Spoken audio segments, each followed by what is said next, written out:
came to Canada, and I had a son with me, and I thought I've got to have a job there. And I'd actually went and trained to be a teacher before I came. It's her vision, her very largely her vision of the gallery that has made Circlecraft what it is today. Yeah, Thelma is very original and very always on the ball, looking for interesting things for the gallery. She always bears it in mind. So we'll go out looking to fill up the spaces that we don't have, and also to provide variety and interest, so that people will always be bringing a new audience into the store. That's part of the gallery's function. The gallery started as simply a place where the members of Circlecraft could show. Because when you have to have a show, you have to think hard about it. You have to make the best work. You want to have something that people are going to remember. Well, it was pretty simple. We didn't have the range of work that we have now, even within the membership.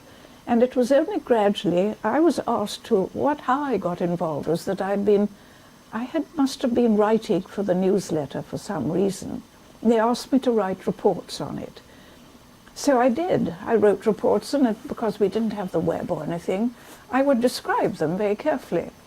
And I remember being delighted when somebody wrote to me and said that he loved what I was writing because he felt he'd been there. I mean, people are all over the place, you know, they can't always come to the shows, and they're in different parts of BC.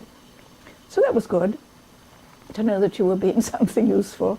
And then and then gradually, after the first year, when they started the gallery, it was a very nice person who was a woodturner, woodman. He lived, and they asked him to do it.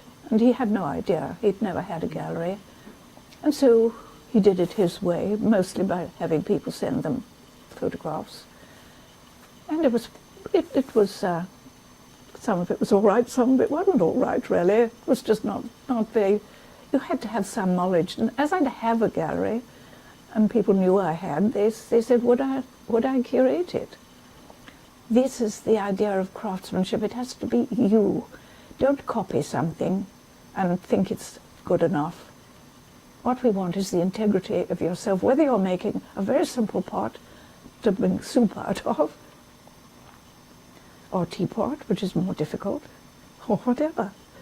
You know, you make different things. And everything is good for its own sake. That's the important thing. This is beautiful I love this mug. It did cost, used to be, when I was selling mugs, they were $2.50 each. $5 was quite a lot. Now they can sell for $20 and more. But that's only because that's some of them, not all of them. Lots of people make everyday pottery. And that's good, because that's what you're looking for. So it's really the quality of the work, the integrity of what it's going for, and that you can rely on that. It's not a copy. It's got its own integrity. And that's very important, because that's fun, because you react to that. It comes through your hands, because all this learning is from the doing. There's nothing like, there's a wonderful statement of Einstein's that I really keep banging at people's heads.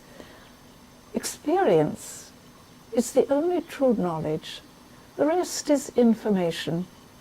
And the experience of your hands is the only true knowledge about where to go from here.